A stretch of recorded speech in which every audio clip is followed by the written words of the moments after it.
কথা হজম করতে শিখুন। এটা অনেক বড় একটা গুণ যা আপনাকে জিততে সাহায্য করবে। কথা না বাড়িয়ে নীরবে কাজ করে যান। আপনার কাজই একদিন আপনার হয়ে কথা বলবে। ঠকতে ঠকতে সহজ সরল মানুষটিও একদিন বুঝে নেয় কে তাকে সত্যিকারের ভালোবাসে আর কে তাকে স্বার্থে ব্যবহার করে। যে মানুষটা আপনার সামনে আপনার প্রশংসা করছে, অন্যের নিয়ে সমালোচনা করছে, সেই মানুষটাই একটু পরেই আপনার নিয়ে অন্যের কাছে সমালোচনা করবে। আর যে মানুষটা আপনার সবসময় ভালো চায়, ঈশ্বরের কাছে আপনার মঙ্গল চায়, আপনাকে সুপ্রতিষ্ঠিত হতে দেখতে চায় এবং বিনা স্বার্থে আপনার ভুল ধরিয়ে দেয়, সেই মানুষটাকে কখনোই অবহেলা করবেন না। কেউ যদি আমায় ঈর্ষা করে, আমি খুব খুশি হই। কেন জানেন? কারণটা হচ্ছে আমি জানি আমি যখন সঠিক পথ বাছব তখন আমার শত্রুর সংখ্যা বৃদ্ধি পাবে। সঠিক পথ বাছা মানে শত্রুর সংখ্যা বৃদ্ধি। আপনি দেখবেন আপনি যখন কাজ করছেন সে কাজ নিয়ে যদি কেউ মন্তব্য না করে, আপনি জেনে নেবেন আপনি সঠিক পথ বাছতে পারেননি। কারণ জনপ্রিয়তা নির্ভর করে শত্রু এবং সমালোচকের সংখ্যার ভিত্তির ওপর।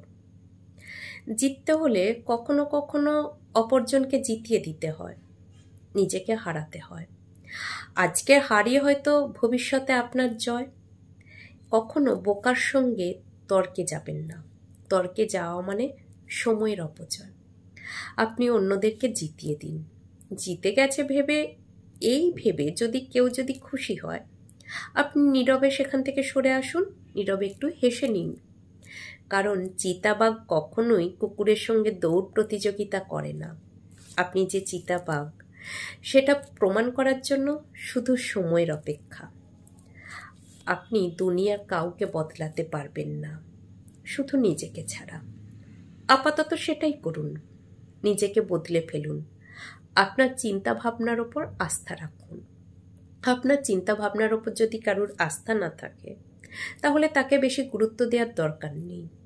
শুধু নিজের প্রতি বিশ্বাস রাখুন। এটাই আপনাকে সবার মাঝে বিশ্বাসী এবং আস্থাভাজন করে তুলবে। স্রেফ সময়ের অপেক্ষা। জীবনের পরীক্ষায় অনেকেই পিছিয়ে পড়ে। কেন জানেন? তারা অন্যকে কপি করার চেষ্টা করে, কিন্তু তারা আসলটা জানে না। প্রত্যেকের প্রশ্নপত্র আলাদা। কোথায় জন্মেছেন এটা আপনার নিয়তি, কিন্তু আপনার কর্মফল হচ্ছে আপনার ভবিষ্যৎ। আপনি কোথায় পৌঁছাবেন সেটাই হচ্ছে আপনার কর্মফল। খুব সহজে অন্যের কথা বিশ্বাস করবেন না, কারণ মিথ্যা কথা খুব দ্রুত ছড়ায়। সত্যি কথা অতটা দ্রুত ছড়ায় না, কারণ মিথ্যা ছড়াতে তো প্রমাণ লাগে না, তাই না? জীবনটা বড্ড ক্ষণস্থায়ী। ভালো মানুষ হয়ে থাকার চেষ্টা করুন।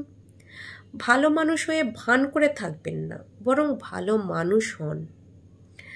আপনার স্বপ্ন নিয়ে কেউ যদি হাসাহাসি না করে, তখন বুঝে নেবেন লক্ষ্যটা আপনার খুব ছোট হয়ে গেছে।